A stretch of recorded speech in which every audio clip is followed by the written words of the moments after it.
Hello, this is going to be my last video for chapter 7 because it's just talking about story problems with addition and subtraction.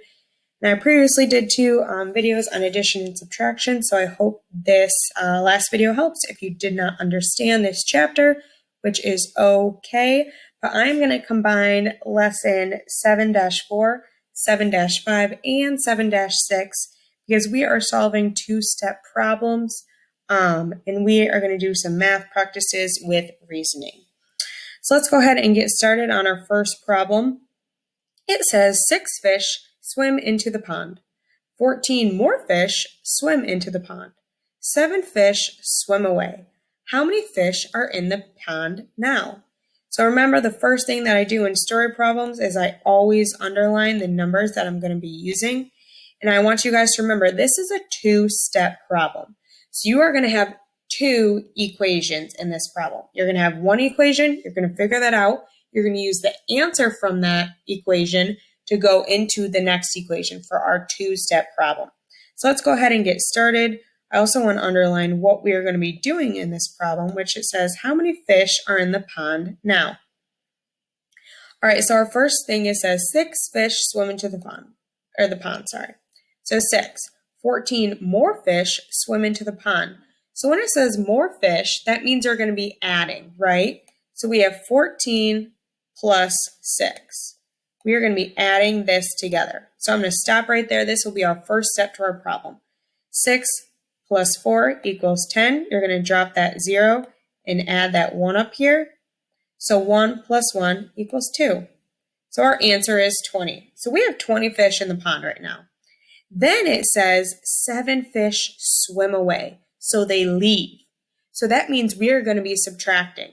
So you are using this answer right here to use for our second equation. So you're going to have 20 minus 7 because it says they swam away. So that means that the 7 swam away. They're gone. So that means you're going to be subtracting. So we have 20 minus 7 now. So you cannot subtract 0 from 7, right?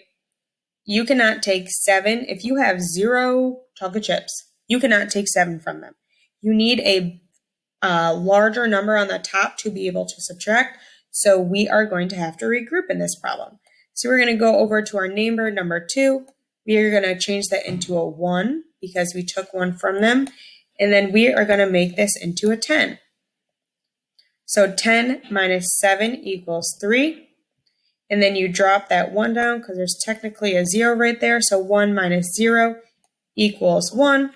So our answer is 13. There are 13 fish in the pond now. So that was our 2-step problem.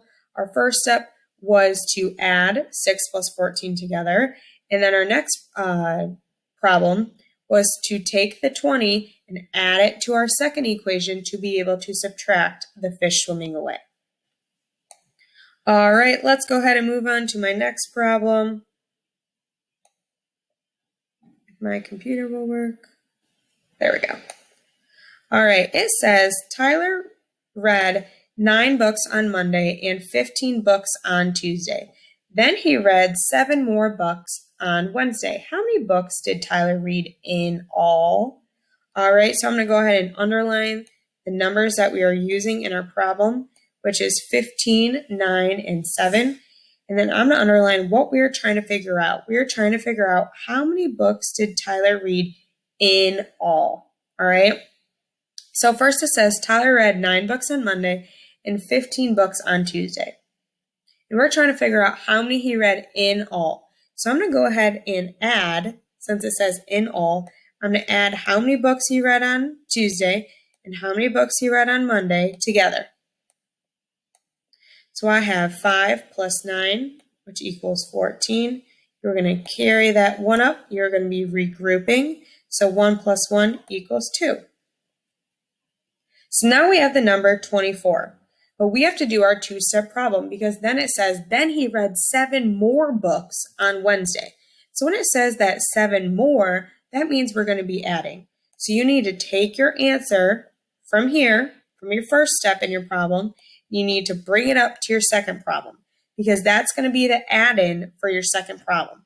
So your second problem is going to say, or your second step is going to say 24 plus 7 equals, we don't know yet, right? Because you're adding them together because you read 7 more. So let's go ahead and add 7 plus 4, which equals 11. So we're going to drop that 1. We're going to carry that 2. We are regrouping in this addition problem. So we're going to carry that 1 up to the top. And then you have 2 plus 1, which equals 3. So our answer is Tyler read 31 books in all. And that was our 2-step problem for addition and subtraction. So I hope this helped with solving word problems in Chapter 7 and doing that with addition and subtraction. This concludes Chapter 7. I'll see you guys later. Bye.